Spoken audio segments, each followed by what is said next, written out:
No one understood what was happening when it began. There were no sirens, no warning from satellites, no frantic broadcasts from astronomers. One moment, Earth was alive with normal noise. People cooking dinner, children arguing over game scores, traffic lights flicking from red to green. And then the sky dimmed. Every screen on the planet blinked black at the exact same second. Phones, televisions, smart desks, advertising billboards, subway panels. Every surface capable of displaying light suddenly froze, then ignited with a single synchronized feed. Even refrigerators with cheap touch displays flickered awake under alien control. Humanity stared as one, captivated not by choice but by force. What appeared first looked like a documentary reel.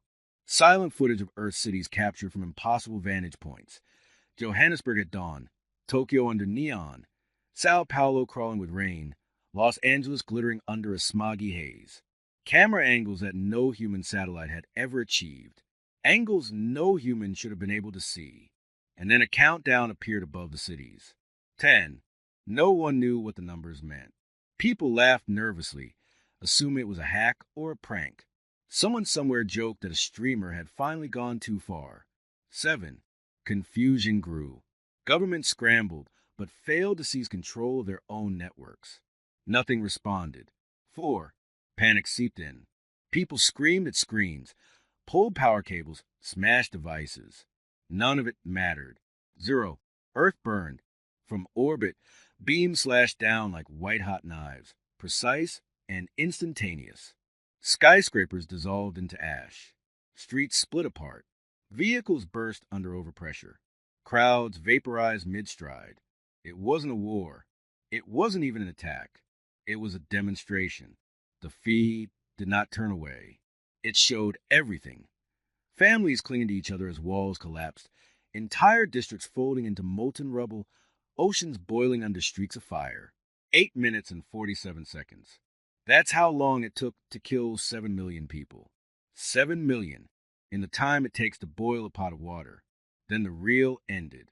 A symbol appeared, jagged, angular, almost painful to look at. Alien, deliberately unsettling. And then the screams died. No transmission, no message, no explanation, just silence. They didn't even stay to occupy the planet. They simply erased a fraction of us and drifted away as if bored. Earth collapsed into chaos. Leaders choked on their own broadcasts, begging for calm while cities smoldered behind them. Some insisted it was divine punishment. Others tried to surrender to an enemy that had already vanished. Entire countries shut down under fear. But not all of us broke. Some counted the dead. Some studied the ruins. Some refused to let the grief freeze into helplessness. I was one of them. My name is Erebrand, and Nairobi, my wife's home, was among the first cities targeted. I didn't hear their last screams. I didn't receive a goodbye. I saw only coordinates, a final GPS ping, and then nothing but static. Grief didn't hollow me out. It sharpened me. Rumors began circulating.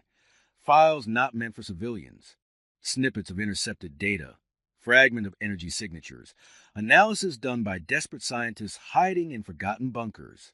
Among them was a single treasure. A trace. A faint return signal embedded in the hijacked broadcast. The aliens didn't think humans would be capable of following it back.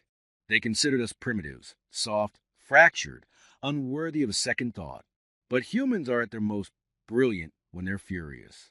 Hidden labs form alliances with rogue militaries. Billionaires poured money into black-budget shipyards carved into asteroids. Scientists who had lost families volunteered for experiments with no safety protocols. Mercenaries, convicts, soldiers with shaking hands, all rebuilt themselves into something harder. Vengeance wasn't a plan. It was a gravitational force pulling us together. We forged a single project from the ashes of the old world. Project Revenant. Not sanctioned by nations. Not recognized by law. Its first and only purpose. Track them. Hunt them. End them. I signed my name the moment they opened the list. And that was the day humanity stopped mourning and started sharpening its teeth. Training for Project Revenant wasn't a boot camp. It wasn't military schooling or tactical drills.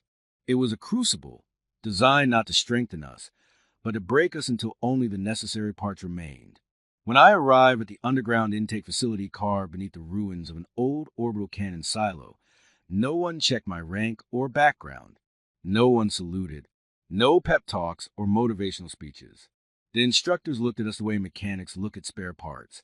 Some useful, most disposable. The first month culled half of us. We weren't trained, we were hunted. Simulations included live ammunition.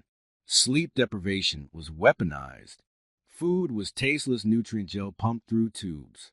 Medical care existed only to keep you fighting, not to heal.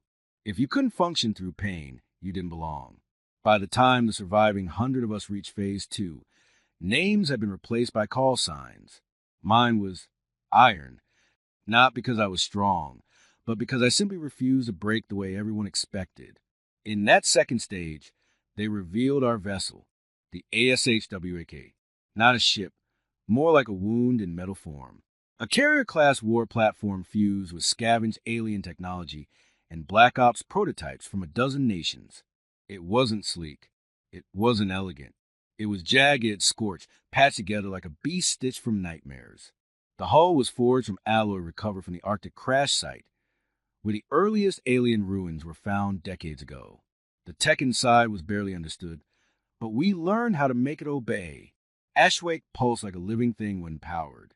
The engineers whispered that its core bent space-time around it in ways that violated known physics. We didn't care how it worked. We only cared that it pointed the right direction. Inside, living conditions were brutal. Compartments were cramped metal boxes.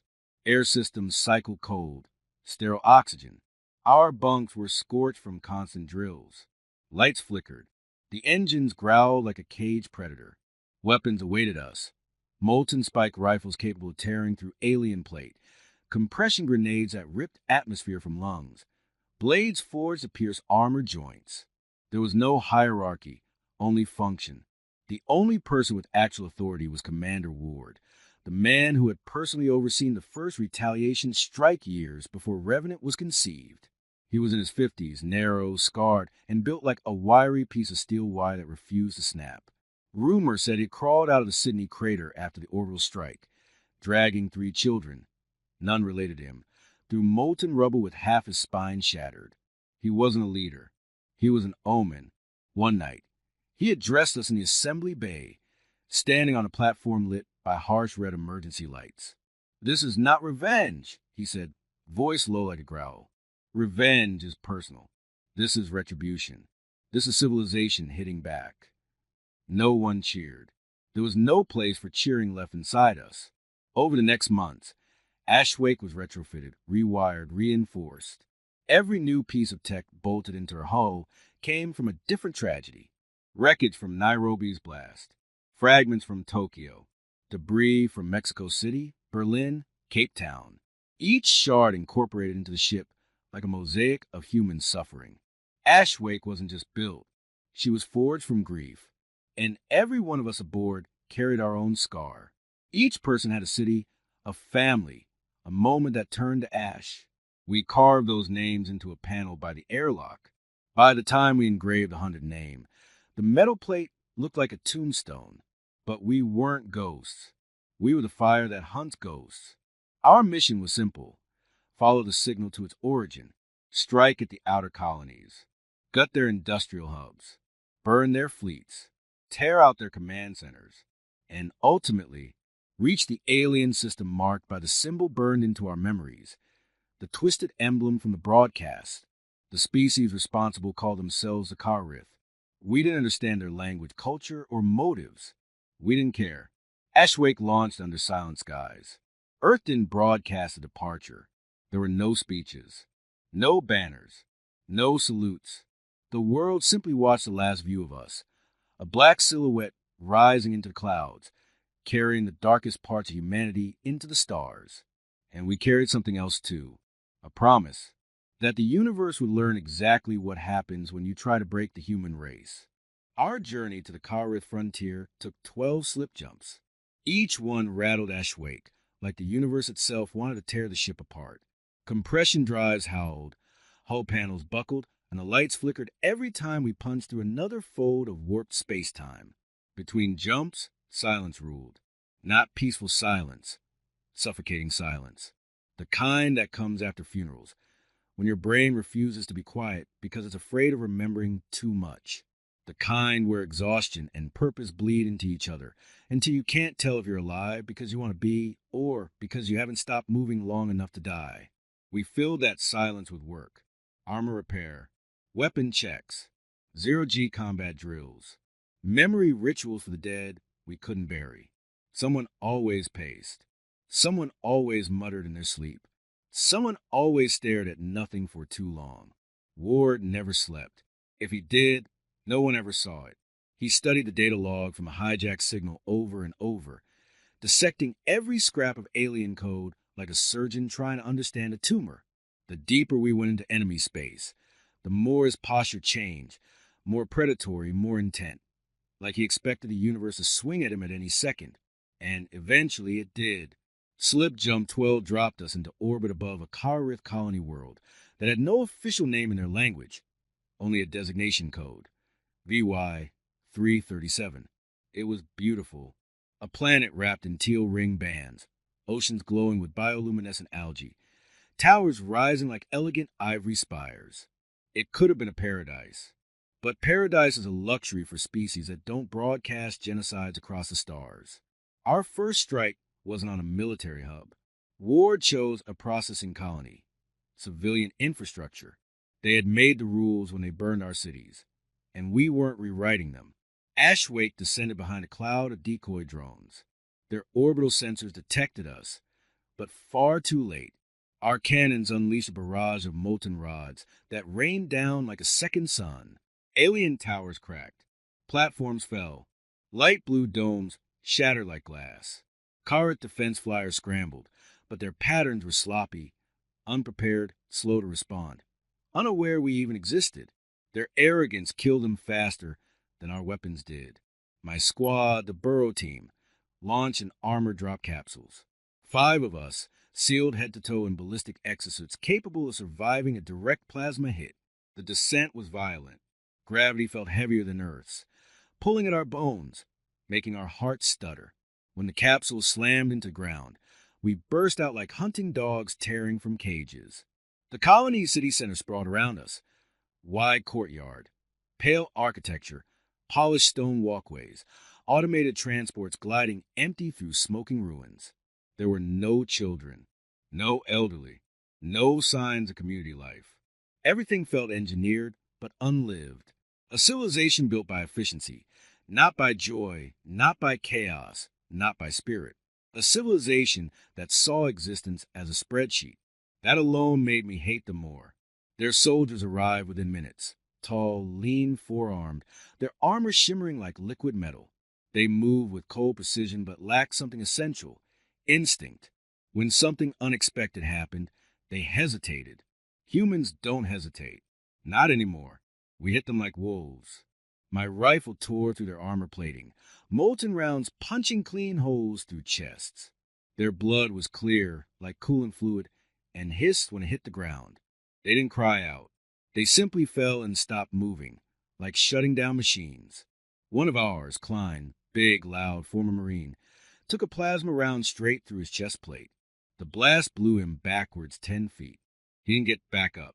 There was no time to drag his body. I nodded once as I passed him. Our dead were fuel. Their dead were warnings. We pushed toward the central spire. Karrith Command Nexus. Ward's voice broke through comms. No survivors. No transmissions. Erase the symbol they used on us. We planted charges inside the spire's core. Thermite. Compressed fusion. Enough explosive force to hollow out a mountain. We sprinted as the countdown echoed in our helmets.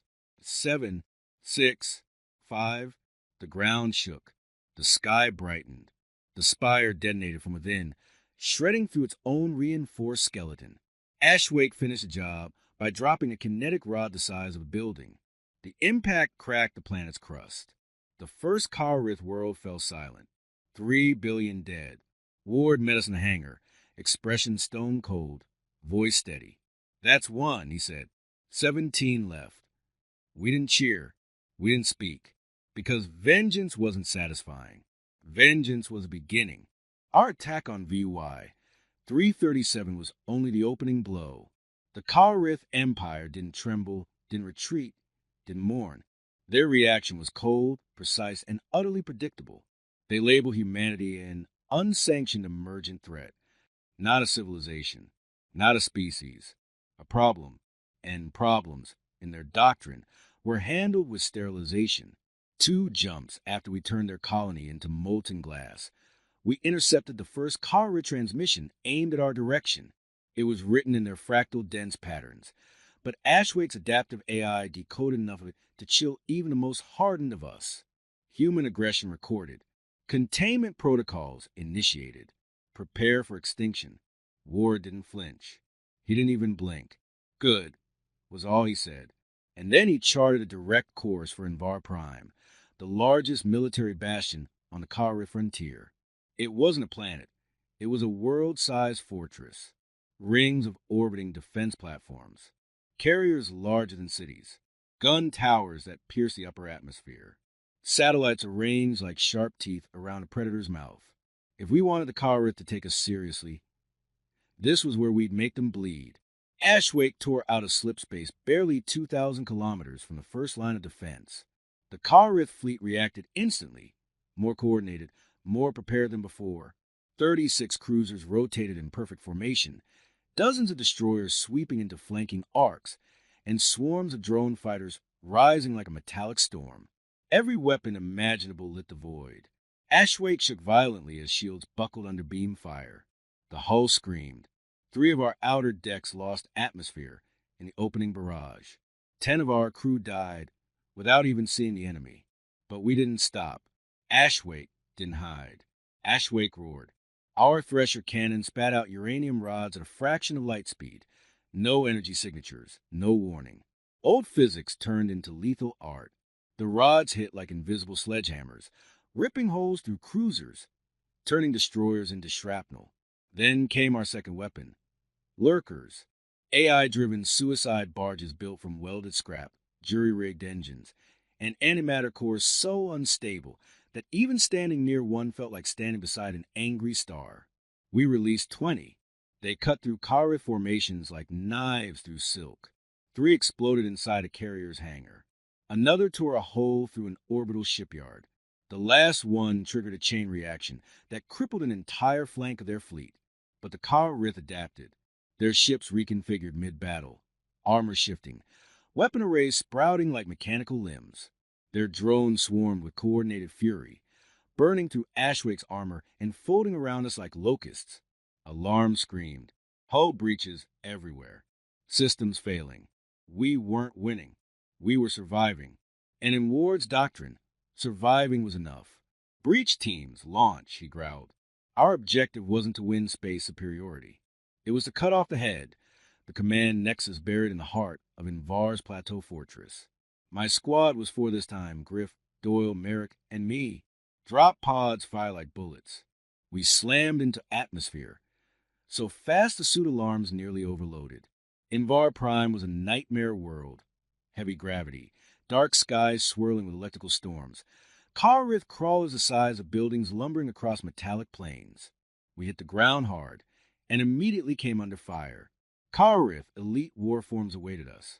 Taller, broader, enhanced. Their armor shimmered with adaptive plating. Their forearms woven with integrated energy weapons. They moved too quickly for comfort. But humans don't need elegance. We need violence. Merrick blew apart the first wave with directional charges. Griff sniped officers from impossible angles. Doyle tanked 3 direct plasma shots before collapsing with a single grunt, dead before he hit the ground. We breached the first 3 defenses with speed. The 4th took Merrick. A grid laser trap sliced him apart mid-step. 1 second he was there. The next he was a smear of red and smoke. There was no time to mourn. By the time Griff and I reached the command spire, both of us were limping, bleeding, half delirious, but still moving. We planted the fusion core charges, triggered the countdown, held the Kalrith officers at gunpoint as the entire mountain trembled. And when the explosion erupted, the planet cracked like an egg. We sprinted to the extraction beacon. Griff didn't make it, his leg torn apart by a plasma bolt. He shoved the data core into my hand. "Take it home," he said, his first words in days. Then I ran. Ashwake pulled me back just before the shock waves swallowed everything. From orbit, Invar Prime burned like a dying sun. Ward watched the feed in silence. Then he said 4 words. "Let the next one scream." 3 days after we shattered Invar Prime, the universe struck back. It began with a signal, sharp, cold, pulsing with Kara formatting.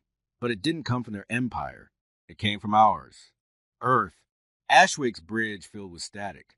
Then the feed cleared, revealing unified Earth command, faces pale under flickering lights. Behind them, emergency beacons flash crimson. Earth is under assault. Level 9 incursion.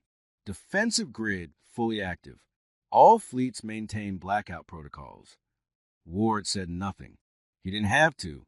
We all knew the Karith were coming. They had tested us. They had underestimated us. We had humiliated them.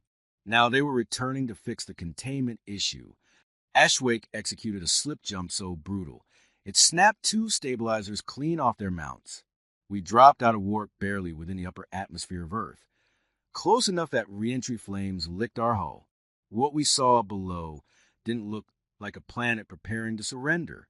It looked like a world reborn for war. Earth's experimental defense grid, thousands of kinetic satellite cannons linked into a neural network, blaze of life. Hypervelocity spears tore through Karith carriers before they could breach the stratosphere. Orbital platforms fired in perfect harmony, punching glowing holes through destroyers. A dozen Karith ships shattered before they even reached cloud level.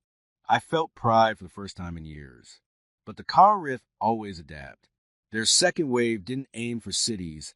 They remembered the panic they caused last time, and they wanted something more surgical.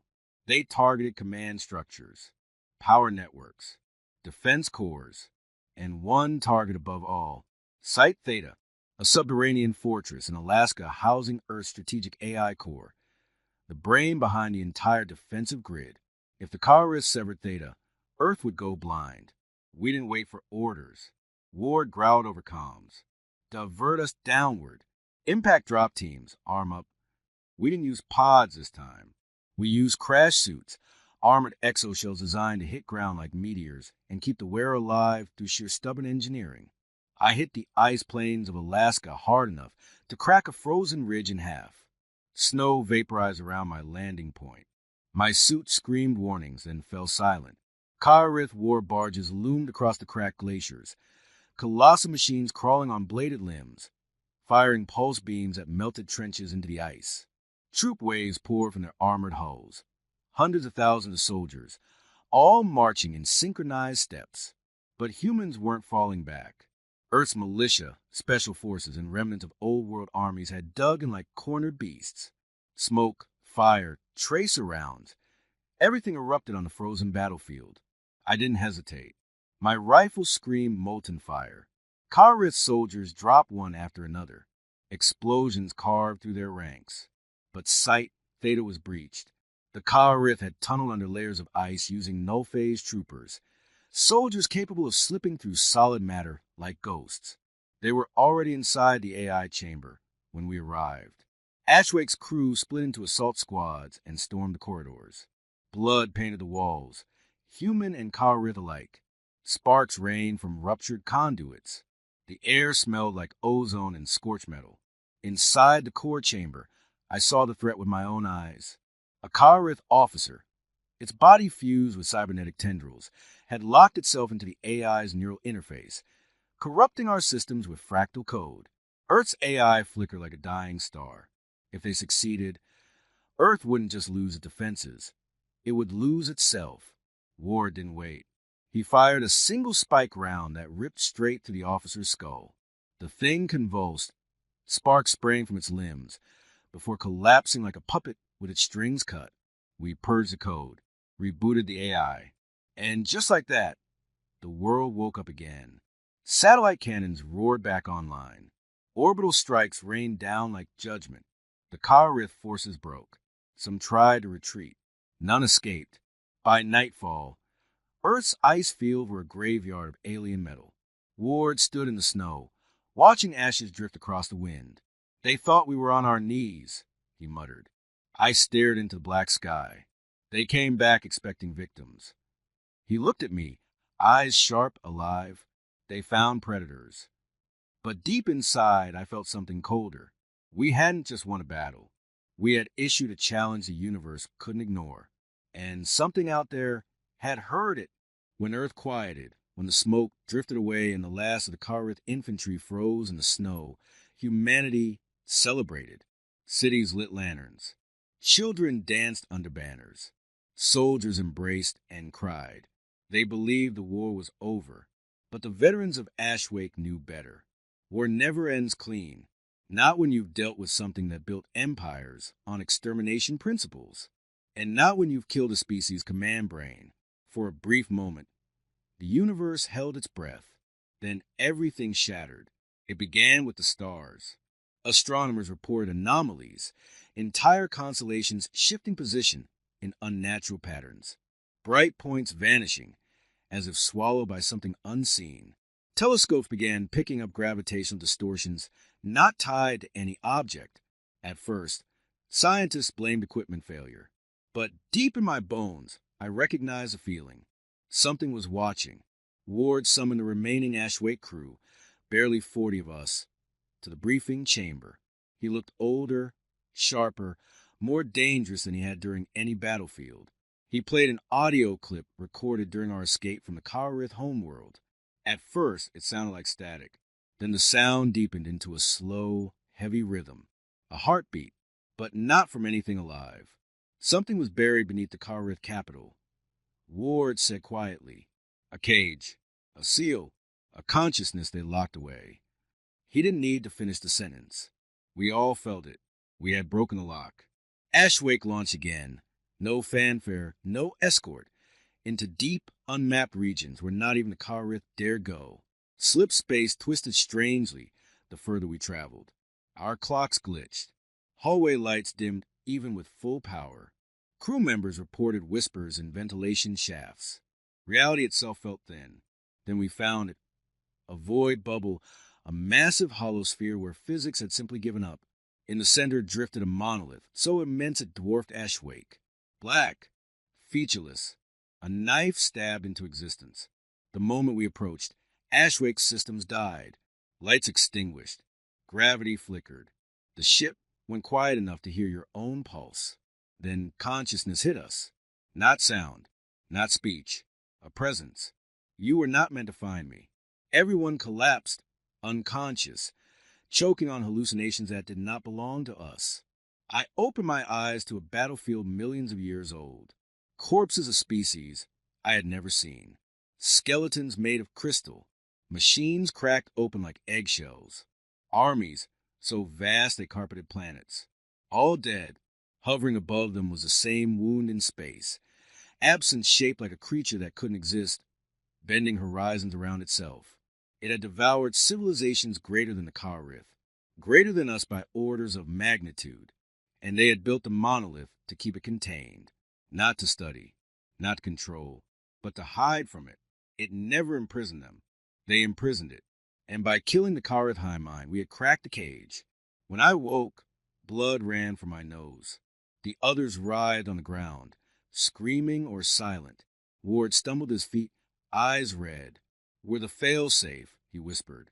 The universe is choosing who stands, who falls. That was when the test began. The monolith tore into our minds, showing visions, truths, lies, memories twisted with nightmares. It tested our guilt, our grief, our rage. It turned us against ourselves, pitting us against perfect copies who whispered the darkest parts of our souls. Some failed, some screamed, some self-destructed. But humans are stubborn. When offered paradise, we refused. When shown despair, we spit in its face. When the monolith tried to break us with peace, Ward roared. We don't kneel. And the monolith relented, not defeated, not afraid, simply curious. It released us. Systems rebooted. Lights flickered back on. Ashwake drifted free. A final message etched itself across our screens. in a language we somehow understood. Cycle broken. Observations begin. We didn't destroy it. We didn't escape it. We only earned the right to be judged later. We returned to Earth. The sky looked too blue. Life too normal. People too unscarred. Humanity thought we won a war. But we knew the truth. We had survived an introduction. Months later, the first planetary beacon, buried deep beneath Earth's crust, activated. Its signature matched the monolith's code. 6 more lie dormant across the system, waiting. The new global fleet is being built now. Sentinel-class ships. War platforms designed not for conquest, but for standing watch at the edge of the void. They let me name the first one. I named it Ashwake 2, because some names must live on. And when that thing behind the stars returns, and it will find humanity standing, bleeding, outnumbered, afraid, but standing, because the universe can erase civilizations, rewrite galaxies, swallow stars.